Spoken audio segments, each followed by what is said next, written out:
2024년 10월 6일 이정훈입니다. 지금 세간의 화제는 문재인 전 대통령의 딸 문다혜, 음주운전으로 걸렸죠. 문다혜입니다. 그러한 문다혜하고 전두환 전 대통령의 손자인 전우원 씨, 마약을 했던 전우원 씨, 둘을 비교해보면 어떻겠습니까? 지금 문다혜 씨가 음주운전 걸린 거는 천하가 다 아는 사실.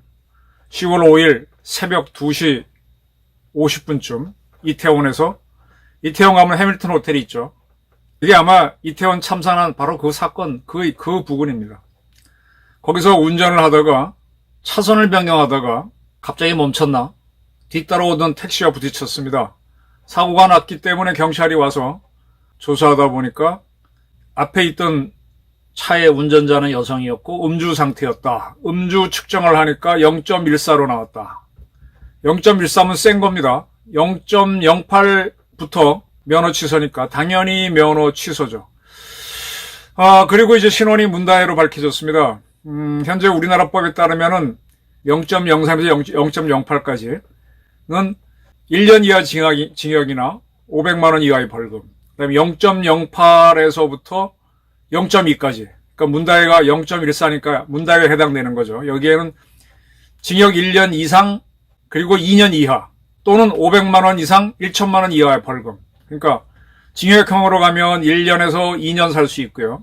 벌금형으로 가면 500만 원 이상 1000만 원 이하를 내야 됩니다. 0.2% 이상이면 2년 이상 5년 이하 징역 그리고 1000만 원에서 2천만 원 사이의 벌금을 내야 됩니다. 문다혜 씨가 이제 사람을 다친 게 없는 것 같은데 만약에 사람을 다쳤으면은 1년 이상 15년 이하의 징역이 추가될 수가 있죠. 또는 1000만 원에서 3000만 원 사이의 벌금이 추가될 수 있습니다. 사람 다쳤다는 얘기는 없어요.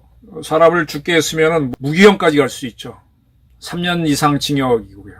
3년 이상 무기까지 갈 수 있는데 사람이 사망했다, 다쳤다는 이야기는 없습니다. 그러니까 아마 징역 1년에서 2년 또는 벌금 500에서 1000만 원 정도의 형량이 나오지 않겠나 싶은데 이러한 문다혜 씨에 대해서 이제 많은 얘기가 이제 문재인 씨가 대통령을 할 때 그게 2018년 10월 10일이죠. 수석 보좌관에 의해서 음주운전 사고는 실수가 아니다. 살인행위다. 다른 사람의 삶을 완전히 망가뜨리는 행위가 되기도 한다면서 초범이라도 강력히 처벌을 하라고 지시한 바 있습니다. 문다혜 씨가 음주운전을 한 거는 본인이 마신 거죠. 그리고 본인이 운전대를 잡은 거죠. 그러니까 이건 실수가 아니죠. 살인행위가 될 수도 있는 거죠. 아버지가 그렇게 얘기했는데 문다혜 씨에 대해서 문재인은 뭐라고 얘기할지 궁금하네요. 굉장히 궁금합니다. 이러한 문다혜를 대한민국의 좌파들은 어떻게 바라봐 줄까요? 이 문다혜 씨는요, 문재인 집안 자체가 좀 이상한 집안이에요. 왜 이상한가 하면은 문재인 씨는 대통령을 하면서 계속 반일파리를 했거든. 그런데 정작 자신의 딸인 문다혜 씨는 부산 외고 일본어과를 보냈습니다. 근데 일본어과를 이 학교를 졸업하지 않은 걸로 확인되고 있어요. 자퇴한 걸로. 그 어떻게 해서 나중에 검정고시로 고등학교 졸업장은 땄겠죠. 그 다음에 이 문다혜 씨는 일본의 국사관 대학을 나왔습니다. 국사관 대학이 명문대학은 아니에요. 그냥 후진 대학이에요. 근데 국사관 대학이 일본이 개화기 때 정한론을 주장하는 게 나옵니다. 정한론이 몇 차례 나오는데 청일전쟁 때부터 이 조선반도가 중국의 세력이 있으면 일본이 위태롭다. 그 다음에 이제 6.25 전쟁 때 한반도가 공산화되면 일본이 위태롭다. 그래서 그걸 막기 위해서 출정해야 된다고 정한론이 나오는데 어쨌든 우리한테는 기분 나쁜 게 정한론이죠.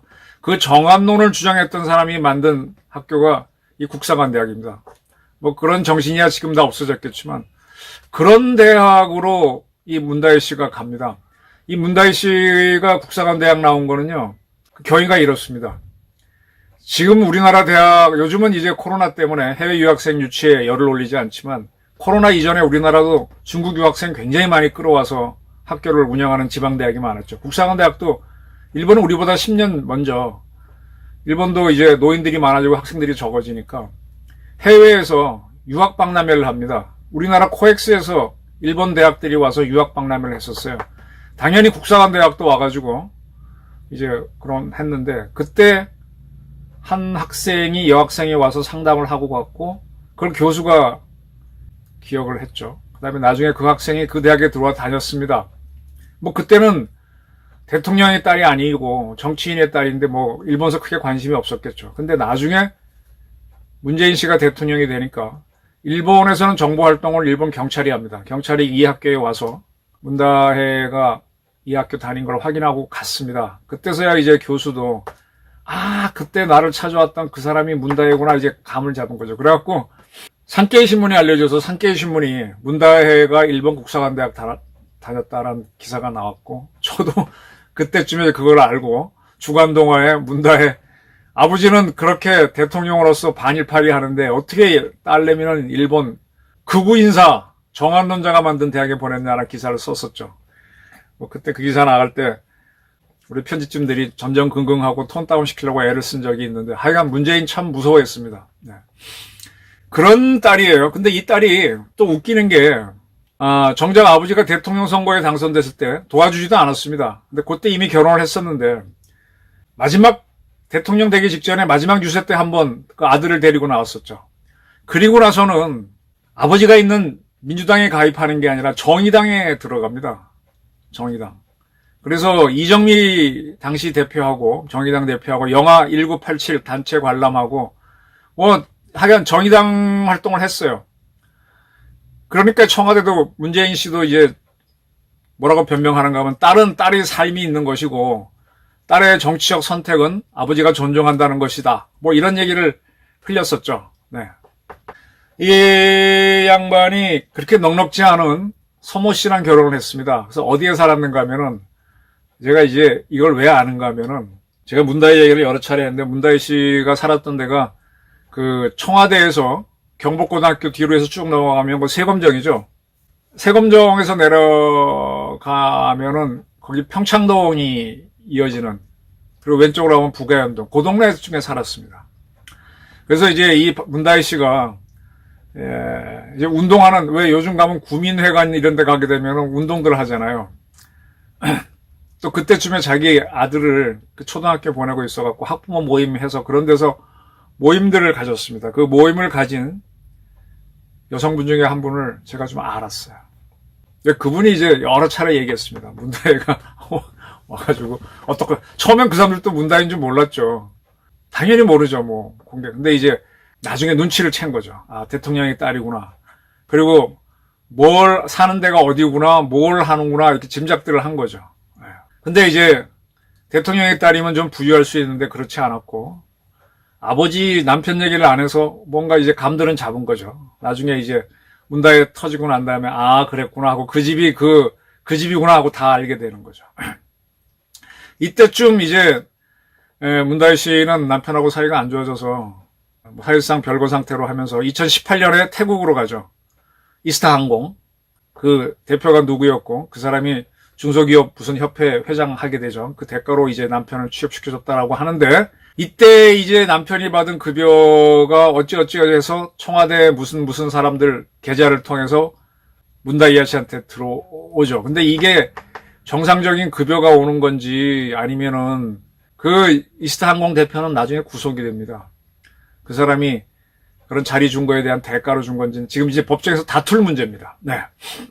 문다혜라는 사람은 좀 이자리 튀는 사람이에요. 그래서 이제 아버지가 퇴임하고 평산에 가 있을 때 거기 와서 이제 보수파들이 막 데모를 하고 뭐 소리 지르고 하면은 거기에 대해서 한번 뭐 싸워보자 뭐 그런 식으로 얘기했던 사람이죠. 그때 그랬어요. 나설 명분이 있는 사람은 자식밖에 없는 것 같다 라고 하면서, 이게 과연 집회인가, 총구를 겨내고 쏴대지 않을 뿐 코너에 몰아서 입으로 총질해야 되는 것 같다라고 했습니다. 근데 지금 그가 자기 아버지가 얘기한 대로 사실상의 살인행위인 음주운전을 해서 사고를 내고 검거가 됐습니다. 징역 1년 내지는 벌금 500만 원 이상 형이 나오는 그런 걸 저질렀는데, 총질을 해댄 거네요, 본인도. 자, 이러한 문다혜 씨 사건하고 비교되는 게 전두환 전 대통령 둘째 아들 재용 씨의 아들이, 그러니까 전두환 씨한테는 손자죠. 전우원 씨 사건입니다. 전두환 전 대통령은 11명의 손주를 봤어요. 아들이 셋이고 딸이 하나죠. 그런데 태어났을 때 보지 못한 유일한 손주가 전우원이라 그래요. 왜냐하면 그때 전두환 씨는 감옥에 있었어. 뭐 5.18 특별법이니 뭐니 YS가 이상한 법 만들어서 집어넣었을 때. 그래서 석방되고 나와서 봤는데 그때가 이미 태어나서 23개월이었죠. 아주 갓난아기를 보지 못한 유일한 손자입니다. 근데 그리고 나서 그 다음에 전재용 씨하고 그때의 부인이었던 최정혜 씨죠. 일본으로 갑니다. 일본으로 공부한다고 갔기 때문에 이 손자를 두고 가서 이 전우원 씨는 할머니 이순자 씨가 키웠다라고 그러죠. 그래서 이제 전우원 씨가 나중에 미국에서 나는 뽕쟁이다 이런 걸 뭐 밝히고 귀국했을 때 굉장히 시끄러웠을 때 이순자 씨가 야야 나한테 온나 할매가 널 거두마 뭐 이런 얘기 했던 게 그래서 나오는 겁니다. 이 전우원 씨는 이제 미국에서 좋은 대학 나왔어요. 그 전우원 씨 자기 형이 있는데 전재용 씨 두 아들이죠. 같이 공부를 하면서 좋은 대학 나왔는데 형은 뭐 그럭저럭 사회생활 하는 것 같은데 동생이 완전히 이제 뽕쟁이가 돼버렸죠. 그래서 2013년 3월 달인가 나는 뭐 마약을 한다라고 아주 그 유튜브에서 밝혔나. 그리고 나서는 할아버지의 비리를 폭로하겠다면서 3월 말에 한국으로 들어왔죠. 들어오면서 바로 이제 마약 수사대에 검거가 됩니다. 그리고 나서 잠시 불구속이 됐을 때 광주에 내려가서 5.18 민주화 운동을 자기 할아버지가 탄압한 거에 대해서 사과를 한다. 그 할아버지 비리를 공개한다. 그래서 뭐 굉장히 파문을 일으켰습니다. 그러한 그가 이제 마약 혐의로 기소가 됐을 때는 불구속으로 해줬어요. 이게 문재인 정권 때라서 그런지 마약 사범을 이상하게 좀 많이 봐줘요. 그 박지원 씨 있죠. 문재인 정권 때 국정원장 했던 사람. 그 사람 큰딸 남편, 즉 사위도 뽕쟁이죠. 그 사람도 이 무렵에 유죄를 받습니다. 근데 그것도 그냥 흐지부지 넘어가요. 그래서 1심을 받았을 때 1심에서는 검찰은 3년 구형을 요구했는데 법원은 징역 2년 6개월을 했습니다. 그리고 초범이라서 집행유예 4년 동안 죄를 짓지 않으면은 징역 2년 6개월을 안 가도 되는 거죠. 근데 그때 이런 판결이 나올 때 전우원을 봐주라는 탄원서가 무려 1만 장이 들어옵니다, 법원에. 이 탄원서 누가 썼을까? 지금 생각해보면 개딸들이 아닐까라는 상상을 해봅니다. 전우원 씨가 전두환 비리를 폭로했다라고 해서 그렇게 많은 탄원서가 들어왔었습니다.